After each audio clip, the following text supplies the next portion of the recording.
Hello guys, আজ তুলে ধরছি চট্টগ্রামের ঐতিহ্যবাহী ফয়েজ লেকের কিছু লেক ভিউর কিছু অংশ বিশেষ। ছোট ছোট কটেজগুলো দেখতে পাচ্ছি আমি। আসলে দেখতে অপরূপ সুন্দর লাগছে। খালি চোখে দেখলে এগুলো আরও বেশি ভালোভাবে অনুভব করা যেত।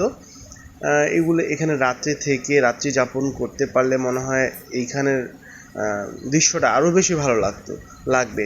চাঁদনি রাতের সেই আলোগুলো পড়বে পানিতে, দেখতে খুব আশা করি সুন্দর লাগবে। যাক, এগুলো দেখতে আল্লাহ তাআলা কত সুন্দরভাবে সৃষ্টি করেছেন দেখেন, কত অপরূপ সুন্দর জায়গাটা। আমার কাছে অনেক ভালো লেগেছে। এই যে পাহাড়, আমি হেঁটে উঠলাম ঠিক পাহাড়ের উপরে লেক, জিনিসটা কেমন অদ্ভুত না?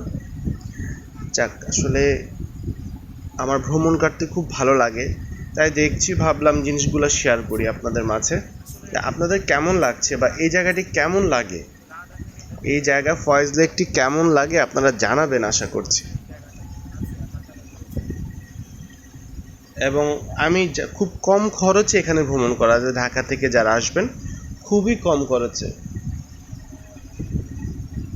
ঢাকা যোগে আসলে আপনারা একদম ডিরেক্ট বাস এসে একদম ফয়েজ লেকের কাছে চট্টগ্রামে নেমে যেতে পারবেন। সেখান থেকে গেটের কাছে এসে কিছুটা নাস্তা টাস্তা করে তারপর ভিতরে প্রবেশ করতে পারবেন।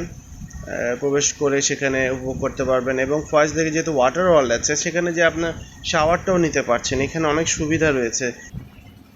আবার রাতের বাস ধরে ঢাকায় ফিরতে পারছেন, এই সুবিধাগুলো আছে। এবং ফ্যামিলি নিয়ে হোল্ড করার জন্য, খানিকটা সময় স্পেন্ড করার জন্য ছোট ছোট কটেজ আছে।